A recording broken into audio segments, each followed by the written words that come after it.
प्रथम अध्याय में सौनक जी ने कुछ प्रश्न पूछे हैं, उन्हीं का उत्तर संपूर्ण भागवत में विस्तार से सूत जी महाराज ने दिया है। प्रश्न पत्र तो छोटा सा होता है पर उत्तर लिखने में पूरी कॉपी भर जाती है। तो एक अध्याय के प्रश्नों का उत्तर संपूर्ण भागवत में दिया है। पहला प्रश्न, सौनक जी कहते हैं महाराज घोर कलयुग आ चुका है, कलयुग में लोगों की बुद्धि भी मंद हो जाएगी और भाग्य भी मंद हो जाएगा। ऐसे भाग्यहीन और बुद्धिहीन कलयुग के कलुषित प्राणियों का कल्याण कैसे होगा? दूसरा प्रश्न यह है कि ऋषि मुनियों ने शास्त्र तो खूब लिख दिए और शास्त्रों को पढ़ने का न किसी के पास समय है न समझने की बुद्धि है, तो कृपा करके बताइए सभी शास्त्रों का सार क्या है?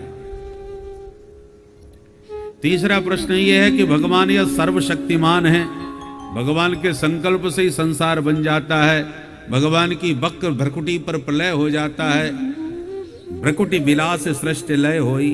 जब इतनी शक्ति उस परमात्मा में है तो फिर भगवान बार बार अवतार क्यों लेते हैं? वहीं बैठे बैठे सब काम करें? भगवान के अवतार का मुख्य प्रयोजन क्या है? चौथा प्रश्न यह है कि यदि अवतार लिए हैं तो कितने अवतार लिए हैं, कहां कहां भगवान के अवतार हुए हैं? पांचवा प्रश्न यह है कि किस किस अवतार में क्या क्या लीलाएं भगवान ने करी है, उनके जन्म कर्म की, उनकी लीलाओं का बहुत विस्तार से वर्णन करें। और छठवां प्रश्न हमारा यह है कि लीला सम्मरण करके जब भगवान अंतर्धान हो जाते हैं, भगवान अवतार लेते हैं और अंतर्धान हो जाते हैं,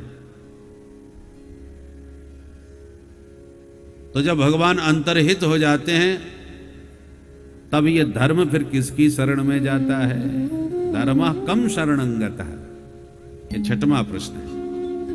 इन प्रश्नों को सुनकर के सूत जी महाराज बड़े प्रसन्न हुए और बोले महात्माओं, बड़े ही सुंदर तुम्हारे प्रश्न हैं, परंतु पहले मैं अपने गुरुदेव का ध्यान करूंगा, उसके बाद इन प्रश्नों का तुम्हें जवाब दूंगा।